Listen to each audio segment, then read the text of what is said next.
Welcome back to the deep dive. Today, we're opening the file on a personality whose professional life wasn't just a pivot.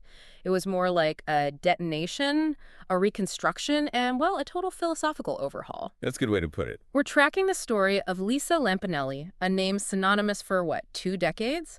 With her very polarizing stage identity, the Queen of Mean. Oh, yeah, and that nickname Queen of Mean, as potent as it is, it really only captures maybe the middle act of a far richer three-part story. Right. Our sources today let us do a pretty rare deep dive into a complete professional arc. You know, from this hyper-disciplined journalist working for some really intellectual publications back in the late 80s, through her years as this brutal, Grammy-nominated insult comic. Yeah, can't forget the Grammy nom. Exactly. And then finally into her current role as this introspective, quite empathetic life coach. And that transformation, that whole journey from fact-checker to, let's say, fabulist to facilitator, that's really our mission for you, the learner, today. We need to unpack these 3 really distinct professional identities and try to understand the emotional and, the physical cataclysms that kind of forced her to step away from a career that, frankly, she'd absolutely perfected. Yeah, she was at the top of her game in that persona. And to really appreciate the massive scope of this shift, we absolutely have to start at the beginning. Yeah. The foundation of her life is, well, surprisingly traditional, which is crucial context, I think. She was born Lisa Marie Lampanelli, July 19th, 1961, in Trumbull, Connecticut. Right, a completely grounded, middle-class existence. Her lineage is Italian and Polish ancestry. And if you look at her parents' professions, there's this theme of structure, maybe precision. Her father, Leonard Lampanelli, worked for Sikorsky Aircraft before later transitioning into being a painter. Okay, Sikorsky, so engineering structure. Exactly. And her mother, Gloria, was directly involved with local authority. She worked for the police department, where her job was typing up all the arrests made. Wow, typing arrests. Yeah. That's specific. Yeah. It's the kind of deeply disciplined, blue-collar, middle American background that really makes her later no-holds-barred stage persona so jarring. Totally jarring. You just don't associate that kind of upbringing with someone who would, make a career out of publicly roasting celebrities, often quite brutally. No, not at all. So let's dig into that very first professional identity, the media insider. Before the insults, before all the aggression, there was academic rigor. A lot of it. She attended Roman Catholic schools, which emphasizes structure, right? And then she pursued journalism at 2 serious academic powerhouses. Yeah, she committed to journalism studies at both Boston College and Syracuse University, so solid journalism programs. But the detail that, for me, truly underscores her seriousness early on is the fact that she attended the prestigious Radcliffe Publishing course. Okay. That's a big name. It really is. Yeah. This course is known as, the industry standard for publishing professionals. It's the place where you learn the true, meticulous mechanics of editing, intellectual property. It's basically the antithesis of the chaotic world of insult comedy. That level of technical training is, well, it's remarkable when you think about where she ended up, comedy-wise. Absolutely. And her early career really reflects that commitment to precision and detail. She worked as a copy editor at Popular Mechanics. Right, Popular Mechanics. That means she was the last line of defense, ensuring technical accuracy, grammatical perfection for a huge publication. Very detail-oriented. Definitely. From there, she moved to an assistant role at Rolling Stone. Okay, getting closer to entertainment, but still very structured. Still structured. But the absolute jewel in this early resume, and maybe the detail that gives us the greatest professional whiplash, is her time at Spy magazine. Spy, okay, yeah. She was first a fact-checker, Right. and then rose to become the first chief of research for the entire publication. Wow. Chief of Research at Spy. If you're not familiar with Spy magazine, you really need to understand the weight of that title. Spy was famous for its satirical, deeply informed, often brutally cutting take on the elite, the political class. Oh, yeah. Viciously funny, but researched. Exactly. So to be the chief of research there means your job wasn't just verifying data, but ensuring that the factual framework supporting their, let's be honest, often outrageous satire was absolutely bulletproof. Totally bulletproof. She spent her days verifying the smallest, sometimes the most ridiculous details so that Spy could deliver the most effective satirical punch. She was the gatekeeper of truth. Yeah. For a publication that relied on this meticulous foundation to launch these massive, exaggerated attacks on politicians and celebrities, Yeah. that's a huge critical irony when you think about her later act. It really is. It makes you wonder what kind of mental gymnastics she had to perform later, going from verifying every tiny detail to basing her entire act on massive, glorious, and often completely fabricated hyperbolic insults. Right, the skill set, the discipline, was clearly there from the start, Mm-hmm. but the application just shifted dramatically, entirely. And yet, even in that serious environment, there was apparently always an edge. We found a description of the young Lisa Lampanelli in a book about Spy magazine. Oh yeah, what'd it say? It called her your average decked-out heavy metal head next door. Laughs slightly. Okay, that's good. So the discipline of a copy editor, Mm-hmm. but the aesthetic of, like, the Sunset Strip. Pretty much. And the sources connect those two worlds perfectly, showing she was already kind of deeply embedded in entertainment culture even then. How so? She actually told Maxim magazine online about this transition. She stated that she was a real journalist for publications like Rolling Stone, Spy, and specifically Hit Parader. Hit Parader. Okay, the metal magazine. Exactly. And what was her beat? She said she was interviewing those fucking hair bands. Cinderella, Slaughter, her words. Wow, okay, so this is the crucial transitional detail then. She's a serious journalist who spent time interviewing these loud, raw, aggressive performers. She learned the mechanics of the entertainment industry, the high-conflict personalities, the performance of shock. She saw it all up close, early on. Yeah, that makes a lot of sense. It makes the eventual shift from writing about the entertainment industry to becoming this brutally honest, aggressive public figure in it. It seems less like a sudden turn, maybe, and more like a gradual immersion. Okay, that's a good point. Let's shift gears now then to the identity that really made her famous globally, the reign of the insult comic. This chapter kicks off in the early 1990s, New York City. Right, and she defined her signature style very quickly. While she's primarily known for the insult comedy, her act was actually kind of a blended approach. Okay. It incorporated strong elements of improvisational comedy, like she was lightning fast with hecklers, and also pointed observational comedy. About what sort of things? Things like race relations, human sexuality, the absurdities of everyday life, but all delivered with absolutely zero filter. Zero filter. That's the key. What's truly fascinating, though, and it speaks to her unique development, is her stated comedic lineage.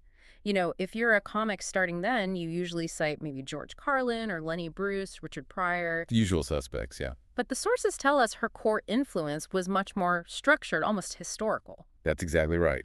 Her primary comedic DNA came directly from the televised Dean Martin roasts she watched constantly growing up. Ah, okay. So she saw it as a performance format. Yes, a formalized, Yeah. structured performance. And she admitted that she didn't actually start watching other contemporary stand-up comedians until after she'd already established her own career. Really? That's interesting. Yeah, it suggests she wasn't trying to copy a modern style. She was sort of reviving a classic structured format, the insult roast, and just applying contemporary boundary-pushing content to it. So she was performing a structure, maybe a role, rather than doing the deep personal self-analysis that kind of defined some of her contemporaries back then. Just like it. And maybe this structure allowed her to be professionally cruel while creating some necessary emotional distance for herself. Precisely. That makes sense. And the celebrity roast circuit provided the perfect platform for that structured aggression. Her massive breakout moment came in 2002. Right, the Friars Club. Yes, the New York Friars Club roast of Chevy Chase.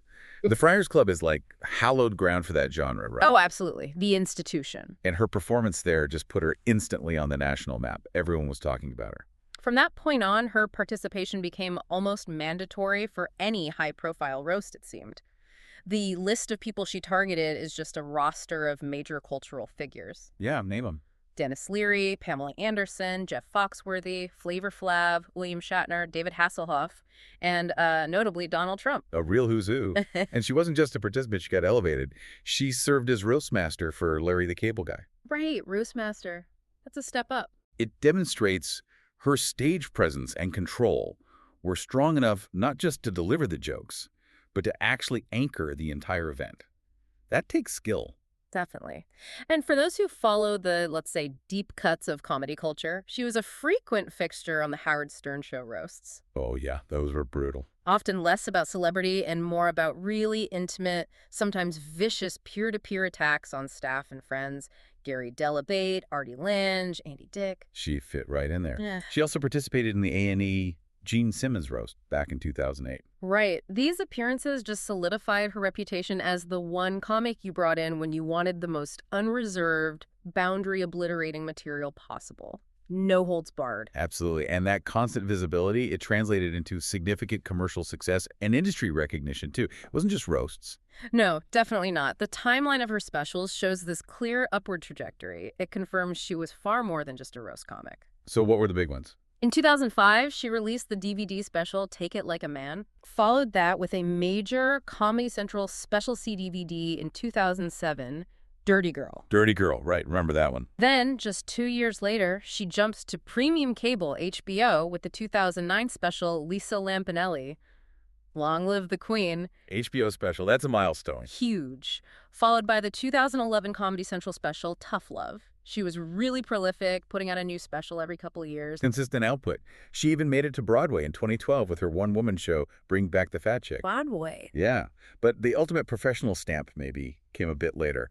Her album, Back to the Drawing Board, was nominated for Best Comedy Album at the 58th Annual Grammy Awards. The Grammy nomination. That's crucial, I think. Right, crucial. It confirms that the industry, her peers, recognized her work as structurally and creatively significant. It wasn't just relying on shock value, even if that was part of it. That's a good point. To achieve that level of professional accolade while being branded the Queen of Mean. That's a fascinating paradox, isn't it? It really is. Yeah. And what's also fascinating here is how her original journalist's mind seemed to keep working, even while she was at the height of her, abrasive comic fame. How do you mean? She published a memoir in 2009. It was called Chocolate, Please. My Adventures in Food, Fat, and Freaks. Chocolate, Please. Okay. Yeah. This book feels like it acts as a kind of natural bridge to her later transformation, doesn't it? It really does. Publishers Weekly reviewed it, and their summary gives this amazing insight into her internal conflict, even back then. What did they say? They acknowledged her raw language and raucous writing, the expected Lampanelli aggression. Sure, the brand. But they also praised the emergence of honest reflections and stark self-insights as she started probing her past. Wow. Honest reflections and stark self-insights. Yeah. It tells us that even when she was professionally at her absolute meanest, there was this deep core of introspection, of self-analysis already at work. So she was practicing the kind of self-scrutiny, maybe unconsciously, that would later define her coaching career. Exactly. And that introspection was about to be stress-tested very, very publicly. Right. Okay, shifting gears now to what feels like the ultimate battleground for personas. Reality television. We need to analyze her time as a contestant on The Celebrity Apprentice 5.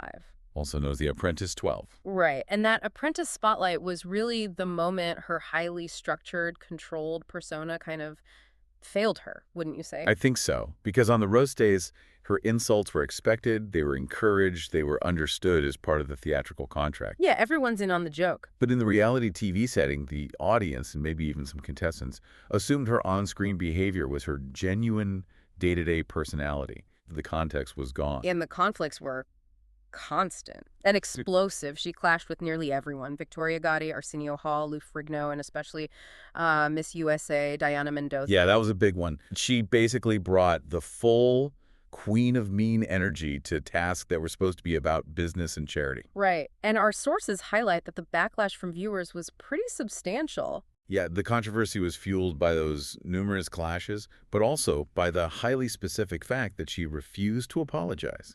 Refused to apologize for her treatment of others, and specifically for making racist remarks about Hispanics. And in the context of a roast, right, the refusal to apologize is almost part of the performance. It's the unyielding commitment to the bit. Sure, you don't back down. But in a reality show focused on public image and business acumen, that same refusal was seen by many viewers as a real moral failing. It was the ultimate failure of context, maybe? Her aggressive performance, which she probably viewed as strategic combat in the boardroom? Yeah, playing the game. It got interpreted as genuine malice. And this is reflected in how she eventually got fired from the show. Right. She made it to the Final Four, but got fired in the interview stage. And the reason given by the judges, John Rich and Marley Matlin, was that they thought she was overly emotional. Oh, overly emotional. That's a remarkable criticism to level against the Queen of Mean, isn't it? It really is. It implies that her aggression, when you stripped away the comedic framework, It didn't register as strength anymore. It registered as, well, volatile instability. Yeah, a liability, even if she was actually good at the tasks. And this is the crucial paradox of her time on The Apprentice. While all the conflicts dominated the headlines and the discussion, Hmm? she was actually highly effective as a project manager. She won 2 out of the 3 challenges she led. Okay, so she delivered on the tasks, but more importantly, maybe, she leveraged that platform for massive philanthropic good. Yes, demonstrating where her loyalties truly lay, perhaps. She raised $130,000 for Gay Men's Health Crisis, GMHC. And that success raising funds for GMHC, it wasn't just a one-off thing for the show. It was really characteristic of her long-standing active support for the LGBTQ plus community. Yeah, which is maybe the most strategic and, I don't know, surprising aspect of her public life during that era. Kind of runs counter to the mean persona, doesn't it? It does. Let's dedicate some time to her public advocacy because it demonstrates this deep alignment between her raw style and her chosen causes. We absolutely have to talk about her viral, frankly brilliant protest against the Westboro Baptist Church, the WBC. Oh yeah, the Topeka event in 2011. That was something else. Tell us about it. Well, this whole episode in Topeka, Kansas, it's like a masterclass in strategic use of confrontation for positive ends. The WBC, known for their aggressive, hateful public demonstrations, Unfortunately, yeah. they announced they plan to protest her upcoming comedy show there. Okay. So instead of ignoring them, which is usually the standard advice, right? Right, or just complaining about them online. She decided to turn their hatred into actual capital for her chosen charity. Exactly. She announced publicly that she would donate $1,000 to Gay Men's Health Crisis for every single protester who showed up to picket her show. That is audacious, a daring move. Totally daring. She essentially monetized their malice, so they counted 44 protesters that day. Okay, so $44,000, that's already a significant donation. It is. But she took it further. What stands out to me about the outcome is her commitment to the public statement, the gesture. What'd she do? She rounded the donation up to an even $50,000. Wow. And in her public announcement about the donation, she made sure to twist the knife just a little bit, Ridiculous, of course. explicitly crediting the substantial sum as being made possible by the WBC. Oh, that is pure Lampanelli. That level of strategic, aggressive philanthropy is just breathtaking. It really is. She used her Queen of Mean persona, the directness, the lack of filter, the willingness to engage in conflict, but aimed it squarely at intolerance and hate groups. Right. It proves the aggression wasn't just random noise. It was a tool she could deploy with surgical precision when the cause actually warranted it. Exactly. Which perfectly sets the stage for the final act of her career that we know about. Because if she could be this compassionate, this strategic, and this deeply dedicated to causes she believed in, why was she still the Queen of Mean on stage? That's the question, isn't it? This leads us straight into the Great Transformation, her retirement from comedy, and her rebirth as a life coach. And the catalyst for this profound change was, initially at least, physical. Yeah, very physical. In 2012, she underwent gastric sleeve surgery. Right. And the result was a weight loss of over 100 pounds, a dramatic physical change. Massive change. And the sources are really clear that this physical change wasn't just about appearance. It triggered a total psychological and emotional reevaluation of her entire life, her career. It feels like the moment she realized she needed to fundamentally change how she interacted with the world, maybe because that protective layer, the weight, was gone. That makes sense. Many people who use humor or weight or aggression as a defense mechanism find that when their physical circumstances change drastically, that defense is either no longer necessary or sometimes it actively hinders their growth. Right. She seemed to reach this emotional insight, recognizing that her insult comedy was sometimes being misunderstood. That phrase, being misunderstood, feels really vital here. I think so too. She clearly felt she was performing a character for entertainment, like a theatrical role in that Dean Martin roast tradition we talked about. But the public, or parts of it anyway, were internalizing it as genuine hostility, genuine malice. And she realized, in her words, she did not intend to be hurtful to anyone in reality, but the lines become blurred, maybe even for her. Yeah, possibly. And this realization led directly to changes in her personal relationships that really demonstrate this massive shift in her emotional maturity. Like what? We noted her second marriage to Jimmy Cannizzaro ended in divorce in May 2014. Okay, divorces happen. Sure. But the key detail is in the amicability of that split. It wasn't bitter. It wasn't like her stage persona at all. Okay, an amicable split. That's progress. But wait, it gets better. I think this is the most compelling single anecdote in her entire transformation arc. Go on. She was apparently so genuinely happy, self-aware, and emotionally mature after her transformation that she later introduced her ex-husband, Cannizzaro, to the woman he ultimately married. Wait, really?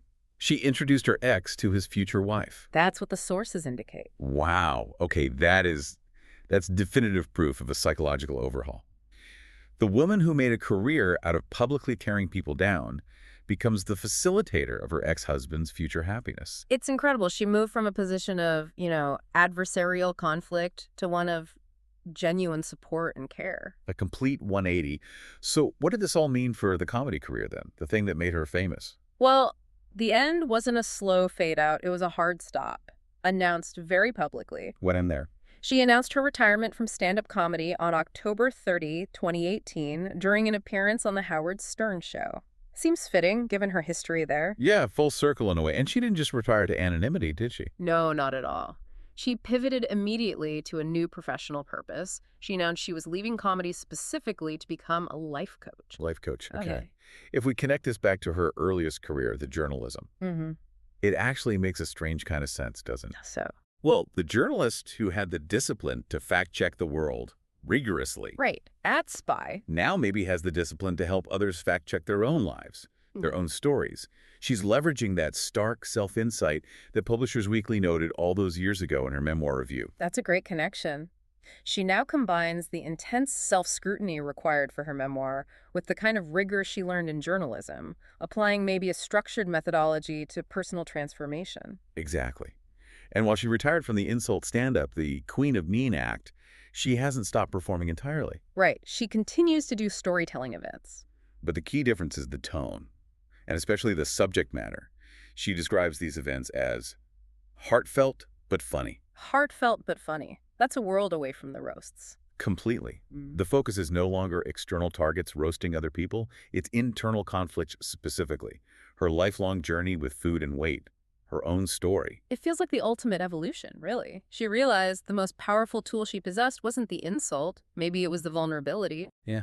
She went from externalizing aggression onto others to internalizing self-analysis, and now she shares that process, that journey with others. It really shows that her whole career trajectory, journalist, comic, coach, is ultimately defined by this search for the most effective means of communication, of truth-telling, whether it's through meticulous research or aggressive satire, or now through personal vulnerability. Absolutely. What an incredibly rich, contradictory, and, ultimately inspiring trajectory when you lay it all out. It really is.